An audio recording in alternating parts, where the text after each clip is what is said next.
नमस्कार, अभिवादन। मैं दुर्गेंद्र चौहान।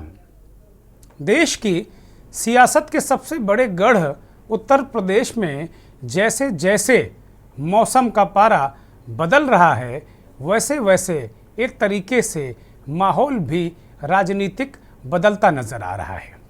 अगर देखा जाए तो वास्तव में राजनीति जो है वो एक अलग तरीके से परवान उत्तर प्रदेश में चढ़ती रही है हमेशा से, और जो मौसम का पारा है वो अपने आप में उसी के मुताबिक राजनीति भी बदलती रही है, उसी के मुताबिक बहुत सारी चीज़ें होती रही हैं।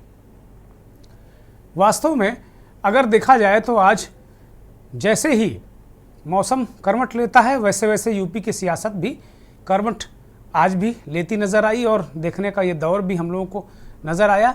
सर्दी के महीने में उत्तर प्रदेश में सियासी गर्मी बढ़ती जा रही है। विधानसभा का शीतकालीन सत्र के दूसरे दिन उत्तर प्रदेश की स्वास्थ्य व्यवस्था डेंगू बीमारी पर सरकार और विपक्ष के वार पलटवार के बीच सियासी माहौल में काफ़ी गर्माहट भरी रही।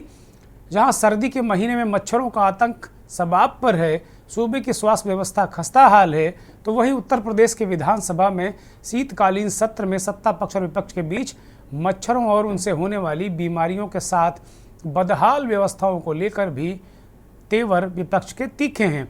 बीते 6 महीनों में प्रदेश की स्वास्थ्य व्यवस्था और बीते 2 महीनों में मच्छरों के आतंक और मच्छरों से होने वाली बीमारियों को लेकर विधानसभा सत्र के शीतकालीन जो सत्र चल रहा है उसके दूसरे दिन जमकर सियासी घमासान हुआ और सदन की शुरुआत ही घमासान से हुई। सवालों और जवाबों का दौर चला, तू मैं तो नहीं हुई, पर बात उस हद तक भी पहुंची।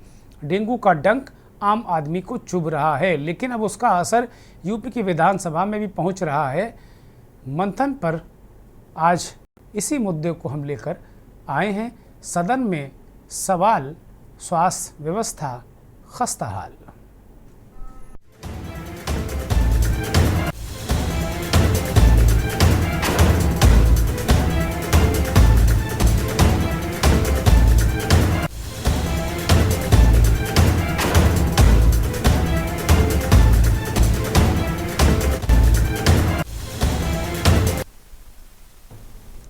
अरसे के बाद अमूमन आमतौर पर अभी हाल के वर्षों में हमने जिस तरीके से विधानसभा के सत्र या संसद के जो सत्र देखे हैं, उनमें या तो किसी नेता पर टिप्पणी, किसी पार्टी पर टिप्पणी, किसी पार्टी के शीर्ष नेता पर टिप्पणी, या कोई किसी घटना पर बवाल, इस तरीके की चीज़ों को लेकर विधानसभा या संसद में हंगामे बवाल होते रहे हैं और विधानसभा या संसद ज़्यादा चल नहीं पाते थे। उत्तर प्रदेश के विधानसभा में भी अगर पिछला कार्यकाल जो पिछला सत्र था उस पर बहुत सारे महत्वपूर्ण बिंदु रखे गए, लेकिन आमतौर पर जो जन सरोकार के मुद्दे हैं, जन सुविधा के मुद्दे हैं, वो विधानसभा तक आ नहीं पाते या विपक्ष उन्हें रखता नहीं या रख नहीं पाता। बहुत सारे सवाल नज़र आते हैं। बहुत वक्त के बाद एक काफ़ी अंतराल के बाद एक डेंगू जैसा मसला उत्तर प्रदेश की विधानसभा में गूंजा। मैं बधाई दूंगा इस मंच से उत्तर प्रदेश के विपक्षी दलों को कि कम से कम उन्होंने जो व्यवस्थाएं थी उनको कम से कम सरकार को आईना दिखाने का काम किया। हो सकता है सरकार की बहुत अच्छी व्यवस्थाएं रही हों, लेकिन जो जनता है उत्तर प्रदेश की 25 करोड़ जनता, वो इससे ज़्यादा अच्छी व्यवस्था चाहती है, और इसीलिए भारतीय जनता पार्टी की सरकार उसने बनाई है। इसीलिए शायद वहाँ बीजेपी को प्रचंड बहुमत के साथ सत्ता पर यहाँ के लोगों ने बैठाया कि हम अच्छी नहीं, हम बहुत अच्छी व्यवस्था चाहते हैं। लेकिन एक बात ये भी सच है कि जिस तरीके से विपक्ष हमलावर था वो वास्तव में बेवजह नहीं था। उत्तर प्रदेश के जिलों से पिछले 2 महीने से बहुत बुरी खबरें आ रही हैं। 7 साल के बच्चे की मौत, 4 साल के बच्चे की मौत, नौजवान की मौत, किसान की मौत, 29 साल का आदमी, 28 साल का आदमी, 18 साल का लड़का, मौतों का सिलसिला लगातार चल रहा था। बूढ़े बुजुर्ग की तो गिनती ही मत करिए। डेंगू से बहुत भयानक मौतों का सिलसिला लगातार चलता रहा है। और ये भी आरोप विपक्ष लगाता रहा है कि इन जो मौतों की गणना या इनका रिकॉर्ड नहीं, सरकार इनका रिकॉर्ड जो है स्वास्थ्य विभाग नहीं एकत्र कर रहा, क्योंकि वो आंकड़े फिर आपको सामने रखने पड़ेंगे। बहुत सारे लोग इस बात को जानते हैं कि डेंगू की जांच, डेंगू और चिकनगुनिया, ये दो बीमारियां बड़ी भयानक तरीके से इन 2 महीनों में लोगों के घरों तक घुसी और एक नहीं परिवार का परिवार बीमार रहा। बहुत सारे लोगों ने अपने परिजन खोए, प्रियजन खोए। ये निश्चित तौर पर भले ही सत्ता पक्ष को ऐसा लग रहा हो कि उसने बहुत सारी अच्छी व्यवस्थाएं कर दी हैं, लेकिन प्रदेश बहुत बड़ा है, उम्मीदें बहुत बड़ी हैं सरकार से और बहुत सारी चीज़ें। और ये डेंगू, मलेरिया या इस तरीके की जो आम लोगों की समस्याएं हैं, वो शायद मीडिया का विमर्श भी नहीं बनती। बहुत बड़े बड़े एंकर्स और पत्रकारों, जो पत्रकारिता, जो बाबूराव विष्णुराव पराड़कर और अमर शहीद गणेश शंकर विद्यार्थी की कस्में खाकर पत्रकारिता करने का दावा करते हैं, उनके विमर्श में भी इस तरीके की समस्याएं नहीं आती हैं, डेंगू और इस तरीके की समस्याएं। उत्तर प्रदेश के विपक्ष ने इस मुद्दे को रखा और विधानसभा शुरू होने से पहले ही समाजवादी पार्टी मुख्य विपक्षी दल ने जबरदस्त प्रदर्शन किए। वो तस्वीरें आपको दिखाते हैं। लगातार समाजवादी पार्टी के लोग ये तख्तियां लेकर विधान भवन में गए और उन्होंने स्वास्थ्य व्यवस्थाओं के बुरी स्थिति को बताते हुए, तख्तियां लहराते हुए नारेबाजी की। और वहीं बाद में सदन शुरू होने पर डेंगू को आधार बनाकर शुरुआत में उन्होंने उत्तर प्रदेश की खस्ता हाल स्वास्थ्य व्यवस्थाओं को मुद्दा बनाया। यानी विधान भवन के अंदर कम से कम ये आवाज़ गूंजी कि उत्तर प्रदेश में स्वास्थ्य व्यवस्था और ठीक करिए सरकार। और स्वास्थ्य व्यवस्था को कटघरे में विपक्ष ने खड़ा किया और उसके बाद सदन में फिर इस पर काफ़ी बहस और चर्चा हुई। हालांकि सरकार ने सफाई दी और एक विधायक खुद जो डेंगू पीड़ित थे, जैसा वो बता रहे थे, विधानसभा अध्यक्ष और उनके बीच भी कुछ बातचीत हुई, बड़ी महत्वपूर्ण बातचीत हुई। ये मुद्दा वास्तव में सबसे पहले सदन में लालजी वर्मा ने, समाजवादी पार्टी के विधायक लालजी वर्मा ने रखा और उन्होंने कहा कि डेंगू जैसी गंभीर बीमारी और उसके बचाव में जो भी काम सरकार ने किए हैं वो पर्याप्त नहीं हैं और उनको कम से कम किया जाना चाहिए। डेंगू और जो चिकनगुनिया ऐसी जो बीमारियां हैं, उनसे बहुत ज़्यादा लोग त्राही कर रहे हैं, बहुत ज़्यादा लोग परेशान हैं। लालजी वर्मा ने सदन में किस तरीके से इस मुद्दे को रखा और उसके बाद फिर वार पलटवार हुआ, आप सुनिए।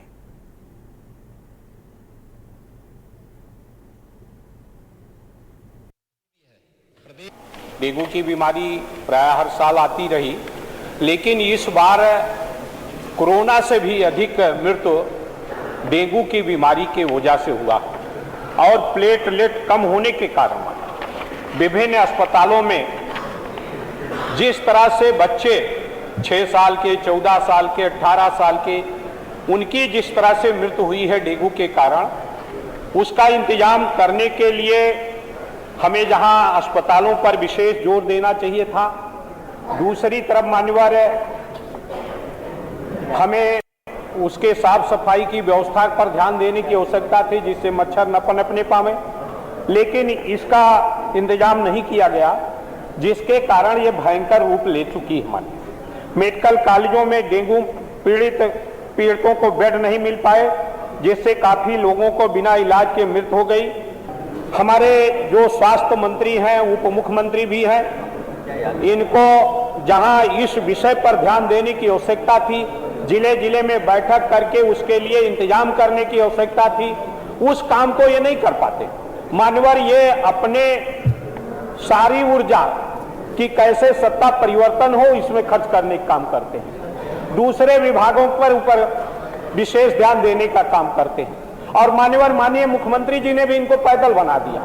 इनके अनुसार इनका डीजी भी नहीं बन पाया, इनका डीजीएमई भी नहीं बन पाया, जिसके कारण स्वास्थ्य सेवाओं की ये बुरी दुर्दशा है। मान्यवर 2017 से पहले संचारी रोग अभियान के बारे में उत्तर प्रदेश में किसी भी सरकार ने पॉइंट नहीं उठाया था।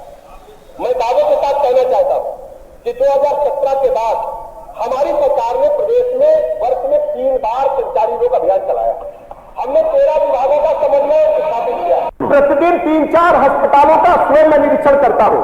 मैं प्रतिपक्ष के लोगों से इनके स्वास्थ्य मंत्री ये बताएं कि इनके स्वास्थ्य मंत्री पूरे 5 वर्ष में 5 अस्पतालों में गए। माननीय मुख्यमंत्री जी स्वयं करने गए। ये लोग जनता को गुमराह करके गुंडई और अराजकता के नाम पर लाठी और बंदूक के बल पर शासन चलाते थे। आज हम कह सकते हैं कि प्रदेश में कानून का राज स्थापित है। अस्पतालों में जाकर के प्राइवेट चिकित्सकों से बड़े बड़े अस्पतालों में जाकर के समाजवादी पार्टी के लोग चौथ वसूलने का काम करते थे। आज भी करना चाहते हैं और हम बिल्कुल नहीं करने देंगे। लालजी वर्मा ने पूछा कि भाई आपने कितने मच्छर मारे पाठक जी, ये सवाल पूछा क्योंकि मसला मच्छरों का है। अगर देखा जाए तो इस जो आज मंथन में हम ये विधानसभा में जो हंगामे का मुद्दा लेकर आए, हंगामे का जो विषय है वो है मलेरिया, डेंगू जैसी बीमारियां, यानी कि खासतौर पर डेंगू को लेकर विधानसभा में विपक्ष ने सरकार को कटघरे में खड़ा किया है और कुल मिलाकर कहा कि भाई आपने मच्छर नहीं मारे, ये काम सरकार का था। लार्वा मारना था, मच्छर मारना था, ये काम सरकार का था, आपने नहीं किया। जो बात मैं कह रहा था मंथन की भूमिका में, प्रस्तावना में, कि 14 साल, 13 साल, 12 साल के बच्चे मर गए हैं, जान दे गए हैं। बहुत सारे हमारे जानने वाले लोगों के यहाँ से भी खबरें आई कि अरे उसका बच्चा तो 3 साल का था मर गया, 4 साल का था मर गया, 10 साल का था मर गया, अरे रात में ही बुखार आया सुबह मर गया। डेंगू, जी हाँ, बहुत सारी मौतें डेंगू से हुई हैं। बहुत सारे लोगों के बच्चे, परिजन, उनके परिवार के अर्निंग मेंबर छीने गए हैं। लेकिन ये विमर्श नहीं बनता राजनीति का। विधानसभा ही में देख लीजिए, लालजी वर्मा सवाल पूछ रहे हैं भाई आपने काम क्या किया। वो कह रहे हैं बताओ समाजवादी पार्टी के लोग लाठी और गोली के दम पर अपनी सरकार चलाते थे, लॉ एंड ऑर्डर खराब करते थे। विषय लॉ एंड ऑर्डर पर सवाल नहीं है पाठक जी, स्वास्थ्य व्यवस्था पर सवाल है, उस पर जवाब देना है आपको। ऐसा नहीं है कि हम पूछें आप बताओ कि आप तो इमली बहुत खाते हैं, आप तो शरबत बहुत पीते हैं। इसका क्या मतलब उत्तर प्रदेश की जनता से? बहुत अहम मुद्दा है मेरे हिसाब से, बहुत ही अहम मुद्दा है और डेंगू को लेकर बहुत गंभीर होना चाहिए था। और ये मच्छर जनित बीमारी है अपने आप में, जिससे मच्छरों ने बहुत सारे लोगों की जान ली है। निश्चित तौर पर सरकार की जिम्मेदारी है। स्वास्थ्य मंत्री जी कहते हैं कि इनके मंत्री जी, इनकी सरकार में जो स्वास्थ्य मंत्री थे वो एक तरीके से दौरे नहीं करते थे। हम तो 3-4 अस्पतालों में रोज जाते हैं, लेकिन होता क्या है मंत्री जी, उप मुख्यमंत्री जी, होता क्या है? व्यवस्था सुधरती है क्या? क्या सिस्टम आपकी बात मानता है क्या? ये बहुत सारे सवाल हैं। इसके बाद अखिलेश यादव और नेता सदन योगी आदित्यनाथ जो मुख्यमंत्री भी हैं और नेता प्रतिपक्ष अखिलेश यादव के बीच भी इस मुद्दे को लेकर नोक-झोंक और तीखी बातचीत भी हुई है। कि सामान्य बीमारियों का भी इलाज अस्पतालों में नहीं है और जिस तरह की सूचनाएं हर दिन मिलती हैं और अस्पतालों की जो तस्वीरें देखने को अखबार में मिलती हैं, बड़ा दुख होता है कि जो सरकार ये दावा करती हो कि डबल इंजन की सरकार है और सब व्यवस्थाएं पहले से बेहतर हो गई हैं, और केवल लखनऊ नहीं, दिल्ली और बड़े बड़े महानगरों में भी ये बड़े बड़े प्रचार के होर्डिंग लगे हैं कि इतने हमने मेडिकल कॉलेज बना दिए हैं। अगर सूचनाएं जो मिल रही हैं और डेंगू जैसी बीमारी का जो सरकार इलाज ना करा पा रही हो, वो सपना देख रही है $1 ट्रिलियन इकोनॉमी का, और डेंगू सामान्य बीमारी है, किस ऐसी है बीमारी जिसका इलाज नहीं है, ये तो सरकार बताएगी। लेकिन जो सूचनाएं आई हैं, क्या दुख नहीं होता कि आपकी पार्टी के नेता, पूर्व सांसद, उनके बेटे को हॉस्पिटल में एडमिशन ही नहीं हुआ वो एक अस्पताल से दूसरे अस्पताल और दूसरे अस्पताल के बाद सबसे प्रीमियर हॉस्पिटल या सबसे प्रेस्टिजियस इंस्टीट्यूशन में गए और स्टेशन पे पड़ा रहा उनका बेटा, उसकी जान चली गई। अध्यक्ष महोदय, सरकार ने क्या किया? कहो एम्बुलेंस में जान चली जाए, और अगर अस्पताल पहुंच गए तो स्टेशन नहीं है, लोग अपने कंधों में गोदी में रख करके या दो परिवार के 2 सदस्य लेकर के जा रहे हैं। यह स्थिति है। और अस्पताल में बेड नहीं, 2-2 भर्ती थे जिस समय डेंगू अपने पीक पे, जब डेंगू था तो अस्पतालों में एक बेड पर 2-2 मरीज थे। महोदय, माननीय सदस्य ने बहुत महत्वपूर्ण मुद्दे की ओर ध्यान आकर्षित किया है और सरकार इसको लेकर के पहले से ही अवेयर थी। अंतर विभागीय समन्वय से संचारी रोग नियंत्रण के लिए, आपने केवल डेंगू की बात की है, जब वेक्टर बॉर्न डिजीज की हम बात करते हैं तो केवल डेंगू उसमें नहीं आता है। वर्मा जी, आप तो चिकित्सा शिक्षा के मंत्री रहे हैं ना, तो केवल डेंगू नहीं आता उसमें, मलेरिया भी है, चिकनगुनिया भी है, कालाजार भी है। इन सभी से संबंधित वेक्टर बॉर्न डिजीज हो या फिर वाटर बॉर्न, जल जनित हो या फिर विषाणु जनित कोई भी बीमारी हो, इनके उपचार के लिए सरकार के स्तर पर एक समन्वित प्रयास किया गया है और उस समन्वित प्रयास को ही हम लोगों ने संचारी रोग नियंत्रण का एक विशेष अभियान, वर्ष में 3 बार चलता है कार्यक्रम। लखनऊ डबल इंजन की सरकार है, ये केवल बोलती नहीं, करके दिखाती भी है। प्रदेश के अंदर 10 करोड़ लोगों को आयुष्मान भारत और मुख्यमंत्री जन आरोग्य योजना के अंतर्गत 5 लाख रुपए सालाना स्वास्थ्य बीमा का कवर भी ये सरकार उपलब्ध करा रही है। और किसी भी पैनल्ड हॉस्पिटल में, वह सरकारी हो, सरकारी में सारी सुविधाएं फ्री में हैं, लेकिन किसी भी प्राइवेट हॉस्पिटल में जाता है तो वहां वे सुविधाएं मिल रही हैं। और ये पूरा सदन गवाह है कि हर माननीय सदस्य को इस सदन के द्वारा अपनी निधि से ही 25 लाख रुपए सालाना देने का अधिकार दिया गया है। मुख्यमंत्री जी ने कहा कि भाई संचारी रोग का अभियान साल में 3 बार चलता है। मुख्यमंत्री जन आरोग्य योजना और प्रधानमंत्री द्वारा जो योजना है आयुष्मान भारत, उसके तहत 5 लाख का इलाज भी उत्तर प्रदेश के 10 करोड़ लोगों को ये सुविधा उपलब्ध है कि प्राइवेट अस्पतालों में भी इलाज करा सकते हैं। मुख्यमंत्री जी बात बिल्कुल ठीक कह रहे हैं और वो ये भी कह रहे हैं कि बहुत सरकार ने बहुत प्रयास किए हैं, इसमें कहीं कोई संदेह नहीं। केवल डेंगू ही नहीं, समस्त प्रकार के चिकनगुनिया, मलेरिया, जितने भी वेक्टर जनित, जल जनित और विषाणु जनित जितने भी संचारी रोग हैं, उनको लेकर उनकी सरकार लगातार काम कर रही है। लेकिन विपक्ष की तरह वो इस तरीके की बातें नहीं करते हैं। उनके डबल इंजन की सरकार बहुत काम कर रही, प्राइवेट अस्पतालों में इस तरीके की चीज़ें हो रही हैं। विधानसभा में समाजवादी पार्टी के ही सदस्य अतुल प्रधान ने अपना दर्द रखा, उसको भी जरा सुना जाए। अलग कुछ नहीं लिया गया इसमें। अगर आपका कोई विषय ना माननीय नेता प्रतिपक्ष ने रखा हो, वर्मा जी ने ना रखा हो, तो केवल आप बोल सकते हैं। नहीं, संरक्षण, क्योंकि मैं इस सदन का सदस्य हूं और मेरी एक क्षेत्र है और उस क्षेत्र से संबंधित कोई समस्या मेरे पास आती है। नहीं, कोई समस्या अलग विषय उठाई नहीं, वो डेंगू पर बात करिए।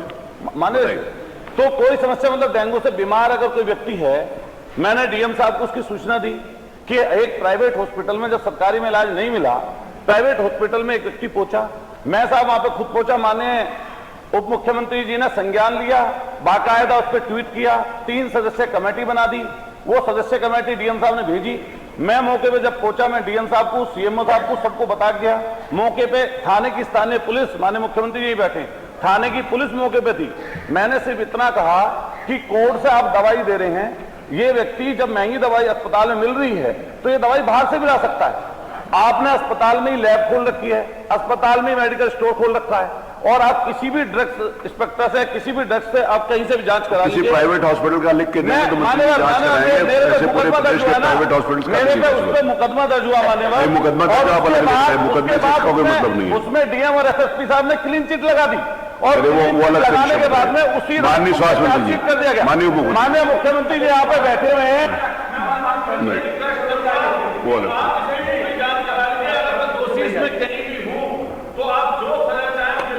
लेकिन मेरा वो लिख के दे दीजिए, वो लिख के दे दीजिए, मैं माननीय संसदीय कार्य मंत्री जी बात भेज दूंगा। अतुल प्रधान ये कहना चाह रहे थे कि जो बात मुख्यमंत्री जी कह रहे थे कि आयुष्मान कवर है, मुख्यमंत्री जन आरोग्य योजना के तहत यहाँ के 10 करोड़ लोगों को एक कवर मिला हुआ है, सुरक्षा मिली हुई, कवच मिला हुआ है, उसके मुतालिक वो बात कर रहे थे कि भाई उस जो आयुष्मान कार्ड है उसको मान कहाँ रहे हैं लोग। अगर पता चल जा रहा है कि आयुष्मान कार्ड के लोग ये हैं, बहुत सारे इस तरह केस हमारे पास भी आए कि वो उसको भर्ती नहीं करते, इलाज नहीं देते प्राइवेट वाले, इस तरह की भी शिकायतें आई हैं। तो प्राइवेट, जैसे अतुल प्रधान किसी प्राइवेट अस्पताल के जिक्र कर रहे थे, मुकदमा भी दर्ज हुआ लेकिन एसपी और डीएम ने क्लीन चिट लगा दी, तो इस पर भी सरकार को देखना होगा। नेता प्रतिपक्ष अखिलेश यादव ने बांदा चित्रकूट के पूर्व सांसद और भारतीय जनता पार्टी के वरिष्ठ नेता भैरव प्रसाद मिश्र के बेटे का भी मुद्दा उठाया और कहा कि भाई अपने पूर्व सांसद, अपने नेता के बेटे को भी एक स्ट्रेचर नहीं दिला पाई है सरकार। बहुत सारे लोग कंधों में लेकर, मोटरसाइकिल में लेकर, हाथों में लेकर अपने मरीजों को जा रहे हैं, स्ट्रेचर तक नहीं मिल पा रहा है। इस विभीषिका का एक तरीके से उन्होंने दृश्य खींचा। मंथन में हमारे साथ सभी मेहमान जुड़ गए हैं। अभिषेक बाथम भारतीय जनता पार्टी के नेता हैं, हमारे साथ जुड़े हुए हैं। अभिषेक, बहुत स्वागत, बहुत धन्यवाद। समाजवादी पार्टी के राष्ट्रीय प्रवक्ता वरिष्ठ नेता मनोज यादव हमारे साथ जुड़े हैं। मनोज जी, बहुत स्वागत, बहुत धन्यवाद, बहुत आभार। वरिष्ठ पत्रकार, राजनीतिक विश्लेषक सुशील दुबे जी हमारे साथ लखनऊ से जुड़े हैं। सुशील जी, बहुत स्वागत, बहुत धन्यवाद। डॉक्टर बीपीएस त्यागी साहब हमारे साथ गाजियाबाद से जुड़े हैं। डॉक्टर साहब, बहुत स्वागत, बहुत धन्यवाद, बहुत आभार। और वरिष्ठ पत्रकार, राजनीतिक विश्लेषक और मेडिकल पर खास पकड़ रखने वाले संतोष यादव हमारे साथ जुड़े हैं। संतोष जी, बहुत स्वागत, बहुत धन्यवाद, बहुत आभार आपका। मुझे लगता है कि चूंकि मुद्दा डेंगू है, मैं आज कम से कम विपक्ष को और विपक्ष के नेता को और ख़ास तौर पर मैं मनोज यादव को बधाई दूंगा कि कम से कम बहुत दिनों के बाद मुझे कोई जन सरोकार का मुद्दा विधानसभा के अंदर उठता नजर आया। ये बात दिगर है, सरकार ने क्या कहा, विपक्ष ने क्या कहा, विपक्ष ने क्या कहा, कितना सच है कितना झूठ है, मैं इस पर नहीं जाता, लेकिन कम से कम जो आम आदमी का दर्द है वो विधानसभा या संसद का सरोकार नहीं बनता। आजकल ये चलन चल गया है कि मेरे नेता को गाली दी, उस मुद्दे पर विधानसभा में हंगामा, तेरे नेता को गाली दी, इस मुद्दे पर विधानसभा में हंगामा, लोकसभा में हंगामा, राज्यसभा में हंगामा, या किसी संप्रदाय को, किसी वर्ग को इस तरह की गाली देना, किसी इस तरह की चीज़ों को लेकर लगातार चर्चा होती रही है। हालांकि लॉ एंड ऑर्डर जैसे विषय बड़े महत्वपूर्ण होते हैं, लेकिन इतना महत्वपूर्ण जो लगता नहीं है सरकारों को, सिस्टम में बैठे अधिकारियों को, डेंगू बहुत हल्का फुल्का मसला लगता होगा। मुझे नहीं लगता कि वो लगता होगा अरे ठीक है बुखार आ गया, लेकिन मैंने देखा है चटपट मरते हुए लोगों को, रोते हुए बिलखते हुए लोगों को देखा है। बहुत दिनों के बाद उत्तर प्रदेश की विधानसभा में जनता की आवाज़ में गूंजते देख रहा हूँ। मैं मंथन की शुरुआत सबसे पहले डॉक्टर त्यागी से करूँगा। डॉक्टर त्यागी, आपके पास आ रहा हूँ। बहुत नमस्कार, बहुत शुक्रिया आपका, बहुत धन्यवाद, आभार कि आपने हमें ज्वाइन किया। डॉक्टर साहब, जैसे कि बात हो रही है, डेंगू जो हाल में 2 महीनों में लगातार पीड़ित रहे हैं तमाम लोग, बहुत सारी जानें गई, इसको किस तरीके से आप देख रहे हैं? कितनी बड़ी विभीषिका उत्तर प्रदेश की जनता ने झेली है, क्योंकि सदन में बात होती है, कहीं बात होती है तो बहुत, मुझे नहीं लगता है कि बहुत इस बात पर जोर रहता। स्वास्थ्य मंत्री जी को मैं सुन रहा था, उनका इस बात पर जोर था कि समाजवादी पार्टी के लोग लाठी डंडे लेकर और बंदूक लेकर सरकार चलाते थे। वो ये बता नहीं रहे कि मच्छर को क्यों नहीं मार पाए, ये नहीं बता रहे हैं वो। तो डेंगू को किस तरीके से आप, कितनी खतरनाक बीमारी हो, किस तरीके के मरीज, कितनी विभीषिका, कितनी पीड़ित, कितनी मौतें, ये किस तरह से आप दर्शकों के सामने रखेंगे डॉक्टर त्यागी? जो डेंगू है वो एक मच्छर से फैलता है, और मच्छर का लार्वा जो है वो साफ पानी या रुके हुए पानी में इकट्ठा होता है। आपने सुना होगा कि यहाँ पर यमुना और हिंदर से बाढ़ आई थी, मैं गाजियाबाद की बात कर रहा हूँ, तो इस वक्त पे हमारे यहाँ डेंगू था, और जो डेंगू का स्प्रे करना चाहिए, क्योंकि ये मच्छर दूसरे काटता है तो वो रात में होता है, रात को 6 बजे से स्प्रे होता है, और इसका कोई बात नहीं है, वो परीक्षा की बात करता है। यहाँ पानी इकट्ठा होता है, चीजें जितने भी नाम डॉक्टर त्यागी, हम आपको स्पष्ट नहीं सुन पा रहे हैं। मैं एक ब्रेक ले रहा हूं और हमारी टीम को हम अनुरोध करेंगे कि कम से कम इस ब्रेक के दौरान डॉक्टर त्यागी की जो आवाज़ है वो ठीक कर दी जाए, ताकि दर्शक उनकी बात सुन सके। बहुत महत्वपूर्ण वो चिकित्सक हैं और बहुत सारी बातें मैं ये जानना चाह रहा हूं उनसे कि किस मरीजों की तादाद क्या थी, ये कितना भयानक था, ये मैं ये जानना चाह रहा हूं। एक ब्रेक ले रहा हूं। ब्रेक से लौट आए और सीधे एक बार फिर से डॉक्टर त्यागी की तरफ रुख करेंगे। डॉक्टर त्यागी, मैं ये जानना चाह रहा था कि ये एक प्रैक्टिशनर, एक चिकित्सक किस तरीके से, कितनी तादाद में मरीज आ रहे थे, कितनी भयानक विभीषिका थी, क्या समस्याएं थी, मैं ये जरा जानना चाह रहा था। हमारे दर्शकों को बताइए, ताकि जो ये मुद्दा सदन में उठाने वाले और सरकार कम से कम उसको ये पता चले कि मुद्दा कितना गंभीर है। जी, हमारे पास ओपीडी में जो मरीज आ रहे थे काफी तादाद में थे, और जो ये डेंगू है, ये जो 2 स्टेन है, डेंगू 2 स्टेन उससे हुआ था। ये बहुत ही घातक होता है और ये मच्छर से फैलता है, जो मच्छर दिन में काटता है। और ये जो बीमारी है अगर सेकंड टाइम होती है तो बहुत ज्यादा खतरनाक होती है, ऑलमोस्ट जानलेवा होती है। और सबसे बड़ी बात, अगर किसी ऐसे व्यक्ति को होता है कि जिसको इम्यूनो कम्प्रोमाइज कोई भी व्यक्ति है, उसको डायबिटीज है, उसको कैंसर है, छोटे बच्चे हैं, ओल्ड एज वाले बच्चे हैं, तो उनको ज्यादा ये घातक होता है जी। अब अगर मैं गाजियाबाद की बात करूं तो गाजियाबाद में जो बाढ़ आई थी यमुना में और रिंडन में, उसके बाद जो पानी इकट्ठा हुआ था तो डेंगू के बहुत मरीज देखने को मिले।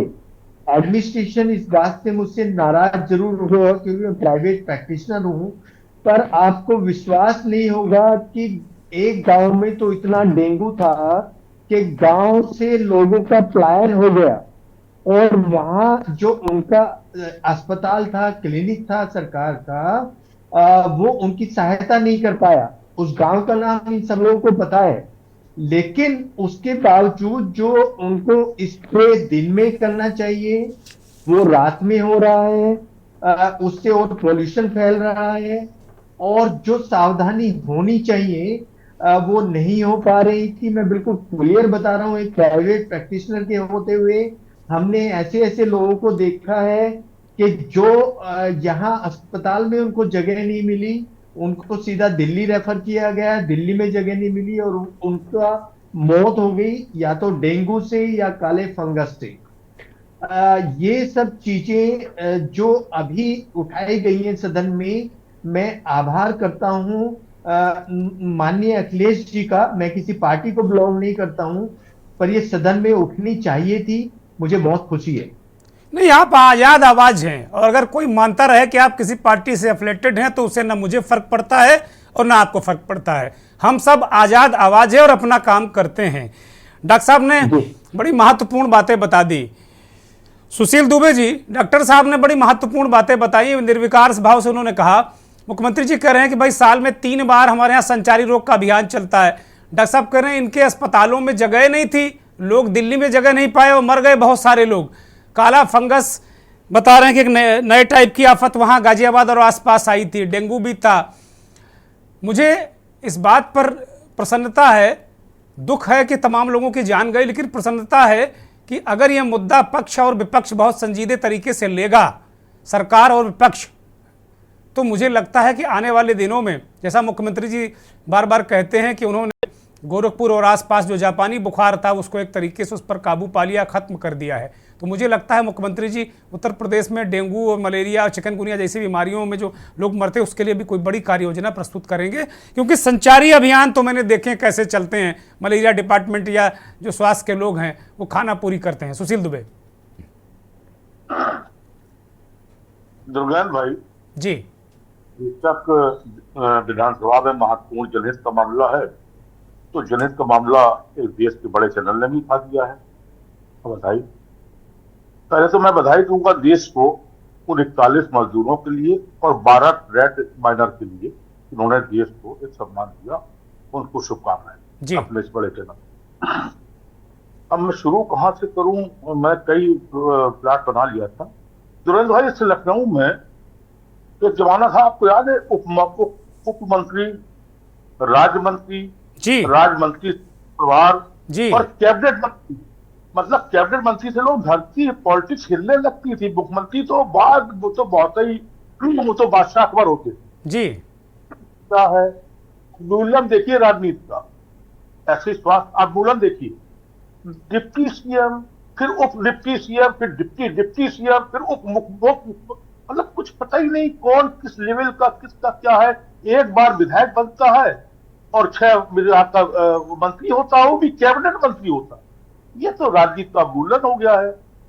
अब आइए, जो 28,000 या 26,000 कुछ करोड़ का बजट अनुपूरक आया है आज, 600 कुछ रुपए का, कितना क्या है ये? अभी आपने वर्ल्ड कप में लाखों रुपए, लाखों करोड़ रुपया सट्टेबाजी में खिला दिया है देश ने। तो कितना बीसीसीआई प्राइवेट संस्था लाखों, कितने पता नहीं कितने, उसका गिनती नहीं है।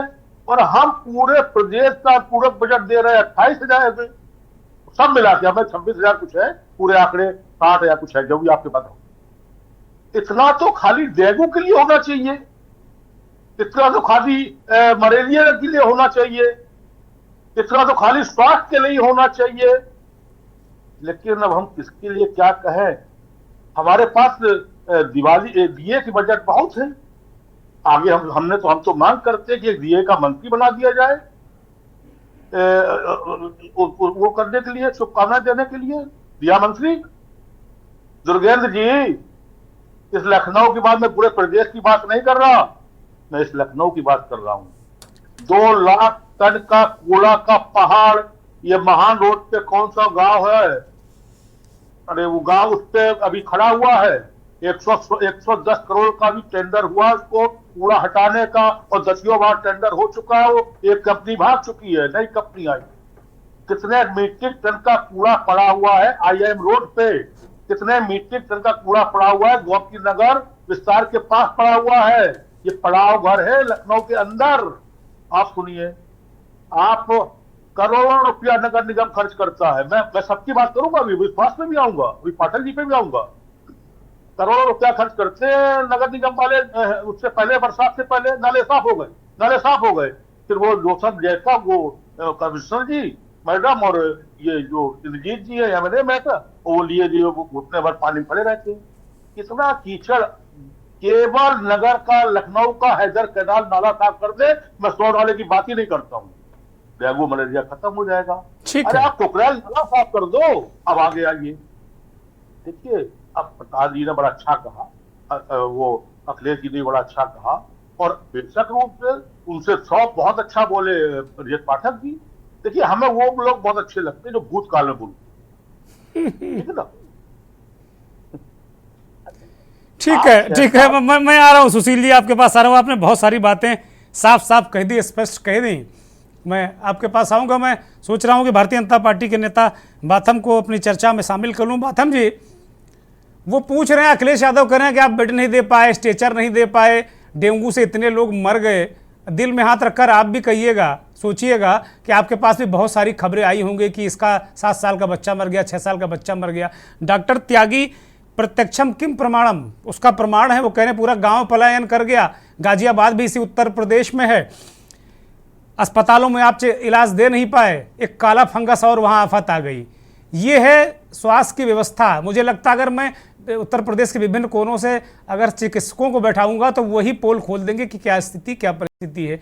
और उसके बाद जब ब्रजेश पाठक से सवाल पूछा जा रहा सदन में कि भाई आप ये बताओ क्या व्यवस्था आपने की है, तो करे समाजवादी पार्टी वाले गुंडाई बहुत करते थे, गोलियां चलाते थे। भाई इससे क्या मतलब? जिन आपको कम से कम जो गोलियां चलाते थे आप बंद कर दो उनको उठाकर। बाथम, ठीक। देखिए, जो समाजवादी पार्टी के नेताओं के द्वारा आज सदन में प्रश्न रखा गया, आदरणीय मुख्यमंत्री जी ने बहुत सहजता से उसका जवाब दिया है। और हम लोगों ने जो योजना बनाई है, हमने कोई जाति नहीं देखा, कोई धर्म नहीं देखा, कोई मजहब नहीं देखा, और हमने जो है सबको फ्री इलाज देने का काम किया।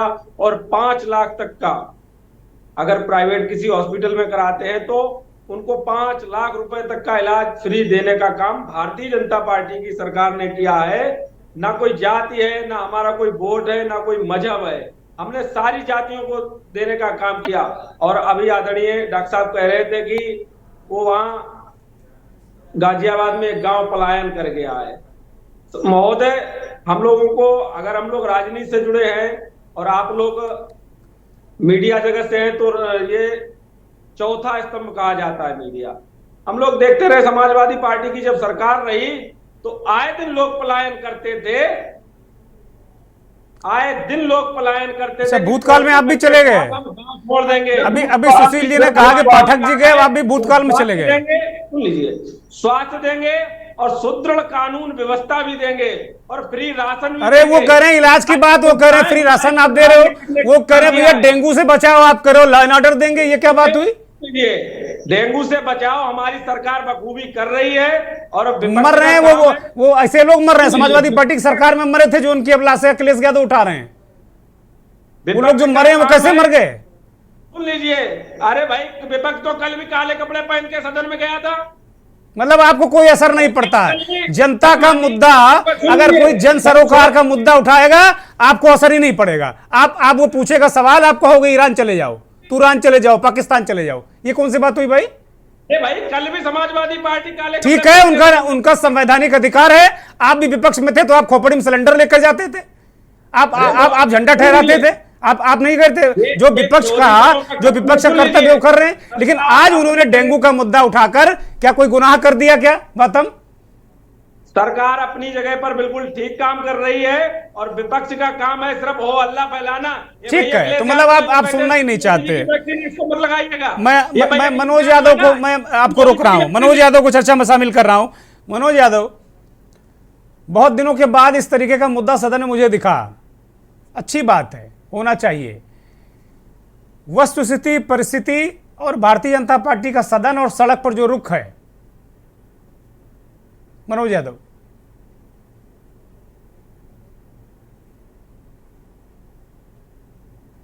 अनम्यूट करिए।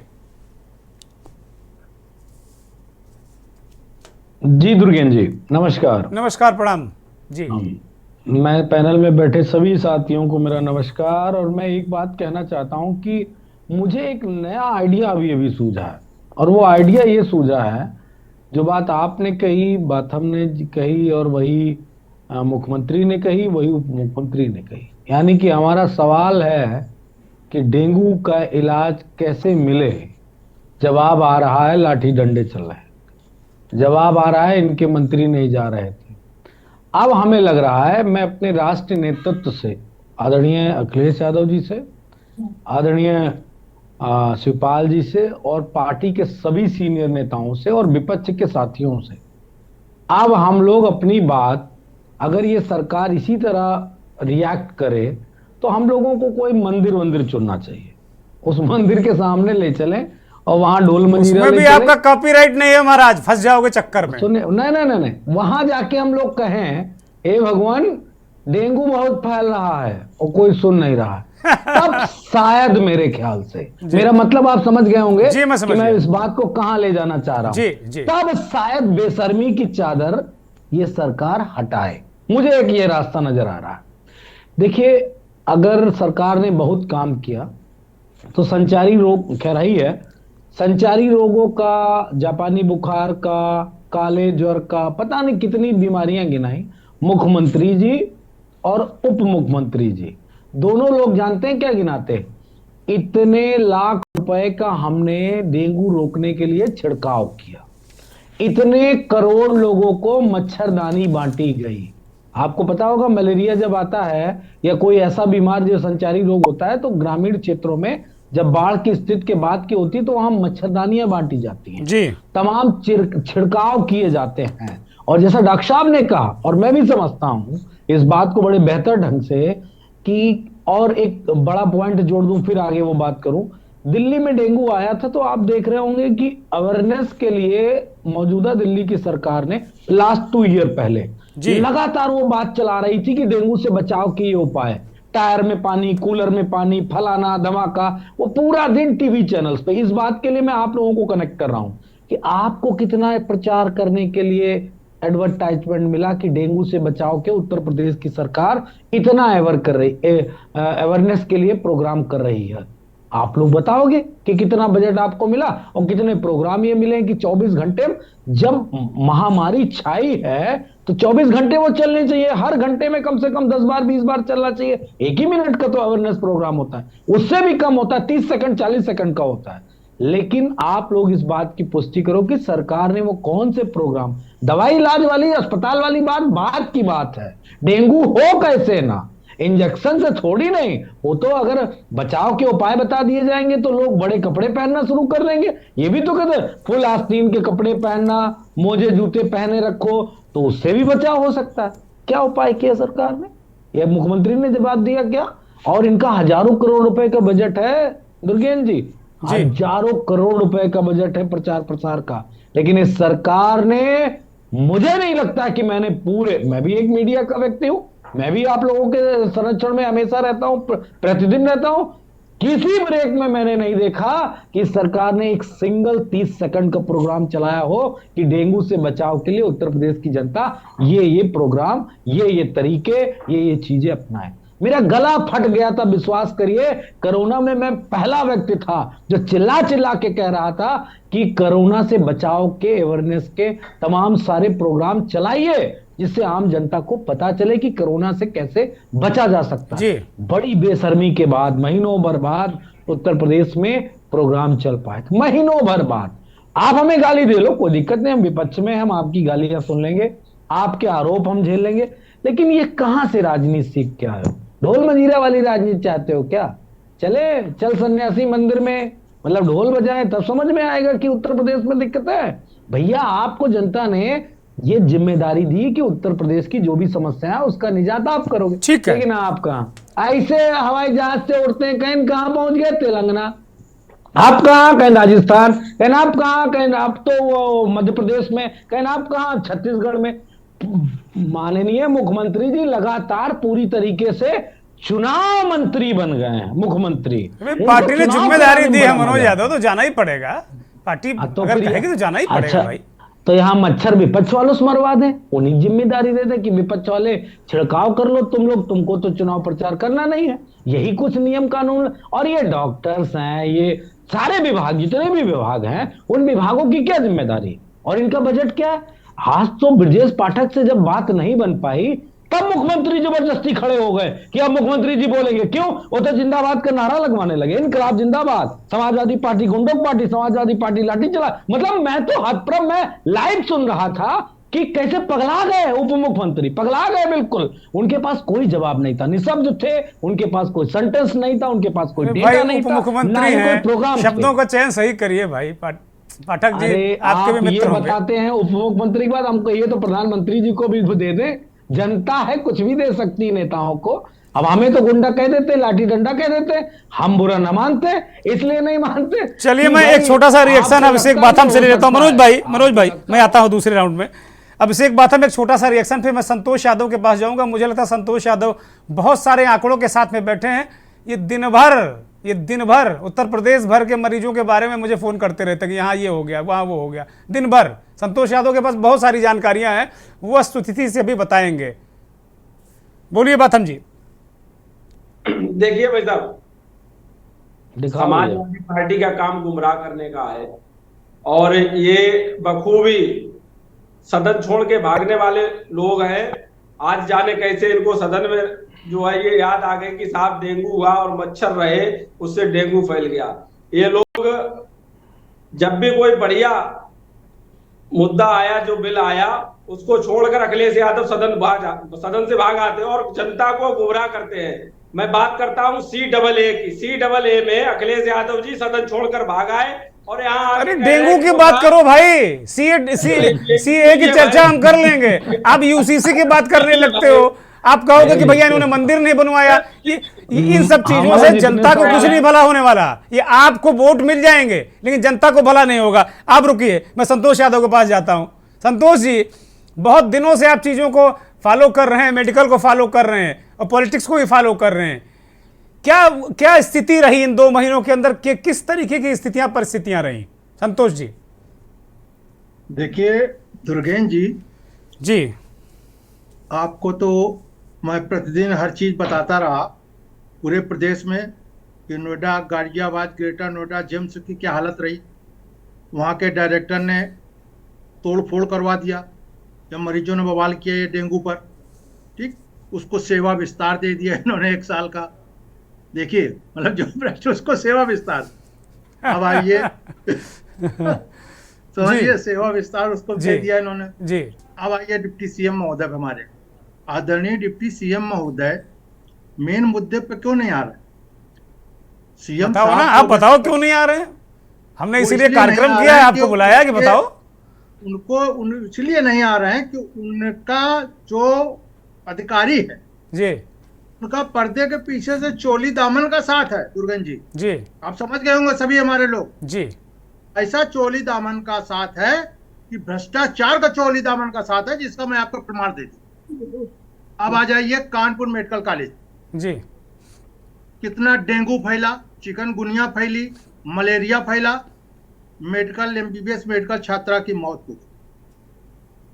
उसकी जांच करने प्रमुख सचिव चिकित्सा शिक्षा आलोक कुमार जी उस समय आए, केजीएमसी डायरेक्टर आए, कमिश्नर ने जांच की। प्रधानाचार्य संजय काला पे क्या कार्रवाई हुई? आनंद कुमार का ट्रांसफर गैर जनपद कर दिया गया और उनको 6 महीने के अंदर फिर यहीं पे पोस्ट कर दिया गया, जो कैंपस प्रभारी था, जो दोषी पाया गया। कानपुर की पिमला पांडे मेयर साहब, जो बीजेपी की मेयर हैं, उन्होंने स्वयं मौके का निरीक्षण करके भीषण गंदगी पाई, सुअर मरे हुए पाए मेडिकल कॉलेज के अंदर। कितने सुअर मरे थे, ठीक, उन सुअरों को मेडिकल कॉलेज के अंदर गड़वा दिया गया, लोग पलायन कर गए। मेयर ने लिखा पाठक जी को पत्र, सतीश महाना के यहाँ जाके दिया कि कानपुर मेडिकल कॉलेज के प्राचार्य संजय काला को यहां से हटाया जाए। अब वो पत्र कहां चला गया? पाठक जी के हाथ में दिया, मुख्यमंत्री ने उस पर जांच के आदेश दिए। अरे वही बात तो अतुल प्रधान कह रहे हैं संतोष यादव। अतुल प्रधान कह रहे हैं कि भाई जिसकी पाठक जी ने जांच के आदेश दिए, डीएम एसपी जांच कर रहे हैं और दोनों ने क्लीन चिट दे दी उस अस्पताल को, जिसने आयुष्मान धारक को इलाज ही नहीं दिया, उसको दवाएं पता नहीं कहां से खरीदवाई। ये दशा है। मुख्यमंत्री की बात कर रहे हैं। मुख्यमंत्री ने स्पष्टीकरण तलब किया जब आलोक कुमार ने अपनी रिपोर्ट दी संजय काला के लिए, तो स्पष्टीकरण तलब हुआ। काला को उसी आधार पर तत्काल हटा देना चाहिए था। देखिए वो जांच हुई, जांच कहां चली गई आज तक पता नहीं चला। इसका जिम्मेदार कौन है बताइए भाई? अभिषेक बाथम, इसका जिम्मेदार कौन है? पत्र कहां चला गया? मैं पूछ रहा हूं, मैं पूछ रहा हूं संतोष जी मैं पूछ रहा हूं। मैं जानता हूं बहुत बड़ी लंबी चौड़ी गठरी है आपके पास, क्योंकि आज मेरे पास उतना लंबा वक्त नहीं है। आज मसला पॉलिटिकल भी है। एक मिनट दुर्गन जी, संक्रामक रोग चिकित्सालय एक है, ठीक, उसको आपने उठा के हृदय रोग संस्थान को दे दिया। उत्तर प्रदेश का एक कानपुर का संक्रामक जिसमें सैकड़ों किलोमीटर से लोग आते थे, अब उसको आपने आधा दे दिया। यहाँ के प्राचार्य से लेकर सबने, उप प्रधानाचार्य कमेटी सबने विरोध करके भेजा आलोक कुमार के पास। उन्हीं आलोक कुमार ने उसको हरी झंडी देके आधा भाग दे दिया, फिर दे दिया, पूरा दे दिया। अब आप बताइए वो कहाँ जाए? इनके पास कोई साधन है नहीं। कानपुर में डेंगू चिकुनगुनिया के एक वार्ड में 100 ठांसे पड़े तो मर तो जाएंगे ही एक दूसरे की इन्फेक्शन से। बताओ भाई, जवाब दो। अब अभिषेक बाबू जवाब दे दो भाई। अब अभी तो प्रमाण है, ना हो तो दौरा कर लीजिएगा जहां जहां ये बता रहे हैं। अब गलत बोल रहे हो तो पकड़ लीजिएगा इनको, संतोष जी को।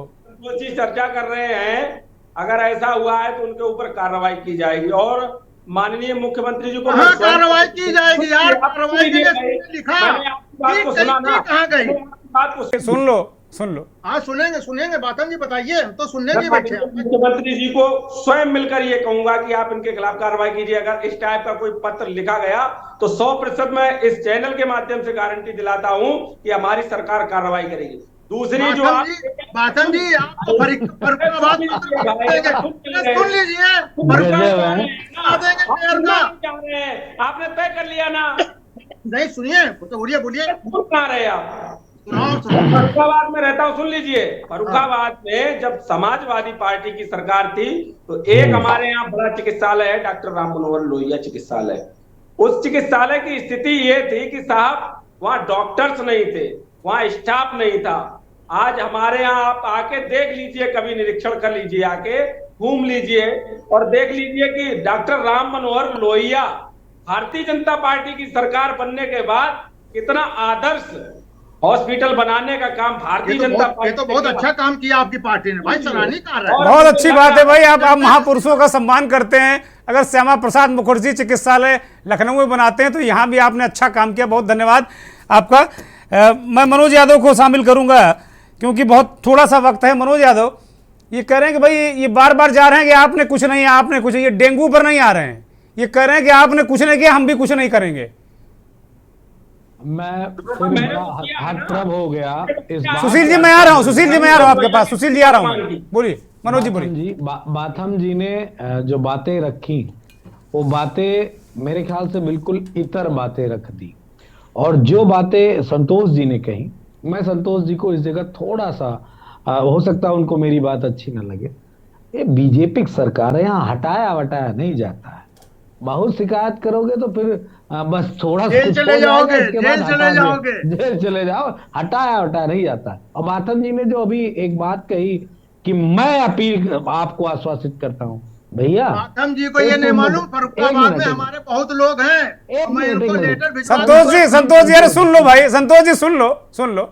हम थोड़ा मजेदार बात कहने में विश्वास रखते हैं। सुनिए बाथम जी, उप मुख्यमंत्री तो सदन में बोल ना पाए, सही जवाब दे ना पाए, और आपके मेयर ने चिट्ठी लिखी तो मुख्यमंत्री कुछ कर ना पाए, और मुख्यमंत्री के पास टाइम नहीं कर रहे। क्या मतलब आश्वासन देते हो? ऐसे हाथ जोड़ो, ऐसे हाथ जोड़ो, बोलो मैं जनता से माफी मांगता हूं कि जनता को इतना कष्ट झेलना पड़ रहा है। भविष्य में मैं उम्मीद करूंगा कि बीजेपी जैसी सरकार को वोट मत देना, ने जनता कौड़ियों के भाव ये तो आप सही कर रहे हैं। समाजवादी पार्टी ऐसे ही हाथ जोड़ो वोट नहीं किया, बीजेपी की सरकार को वोट कभी मत देना, वोट नहीं किया। उंगली ऐसे ना दिखाओ, मैं 2 उंगली दिखा दूंगा, मैं 2 उंगलियां दिखाऊंगा मैं ऐसे। वोट नहीं किया। चलिए ठीक है, अब दोनों शांत हो जाइए, बाथम जी और मनोज जी। मैं चूंकि अब एक छोटी सी टिप्पणी डॉक्टर साहब से लूंगा। डॉक्टर साहब मैं आपके पास आ रहा हूँ। डॉक्टर त्यागी, ये तो बिल्कुल एक तरीके से फुटबॉल की तरह होता है, जो आपने जैसे कहा कि भाई सरकारी उसमें इलाज नहीं मिल पाया, एक बेड में 4 लोग थे। संतोष यादव ने भी वो एक चित्र खींच दिया, और संतोष यादव ने इंटरनल पॉलिटिक्स ही बता दी कि स्वास्थ्य विभाग में कैसे चल क्या रहा है। आम आदमी क्या करे डॉक्टर साहब?